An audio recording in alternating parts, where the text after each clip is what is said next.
East African of course, you see, there are certain issues that we must address seriously. The cost of production in our country, which is putting most of our businesses, out of business, because you find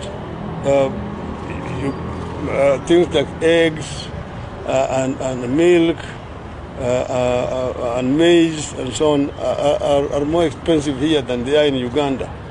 Why?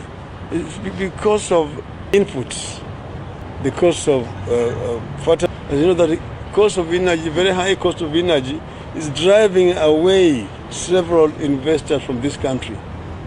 I know of a number of plants, manufacturing plants, which have relocated from Kenya to Egypt, for example. Some of them even gone to South Africa. Because in those markets, for example, the cost of power is 4 cents per unit. Well, here you're talking about 12, 13, 14, 15 cents per unit. That is also carrying away potential investors who would otherwise come to invest in this country. So those are the factors which we are going to address very seriously, so that Kenya can become competitive in the market.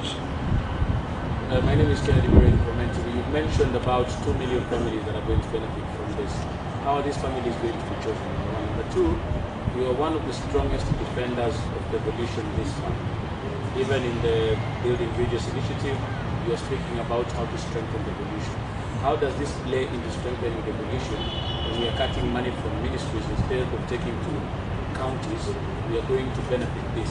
And is this program going to run in tandem with county governments or a collaboration between the two? Well, first, the figures are not taken out of the blues. These are as a result of proper analysis of our situation. The demographic figures, experts have looked into this, and we know that about 2 million families are the most vulnerable, and that's why we are targeting them. You know, in some part of the country, take for example in Turkana or in Mandera and those other places, you find the government is going for relief foods during the drought periods. Instead of taking relief foods, if you give those people money, they'll be able to buy food themselves.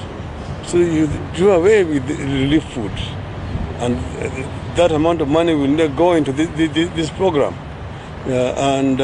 We have done very careful analysis on this matter, and we think that this will be the solution that is actually realizable. We are cutting certain amount of money from ministries, about 25%. But you see, what we have also done analysis, there's a lot of money which is remaining with ministries at the national level for functions which have themselves already been devolved. That money can go to this social protection program. But apart from that, there are the money services which need to be performed by the devolved governments, which are being held up here, and staff also being held up here. We want the national government to release those staff to go down to the county government, and the resources will follow them down there. We know that it is actually possible to devolve up to 35% without much problems. We know that more revenue will be coming when you plug those loopholes and deal with corruption. As you know, we are talking about just 150 billion shillings for this program. But 600 billion shillings is being lost to corruption on an annual basis. So if we plug those loopholes, there will be more than sufficient money to deal with this program.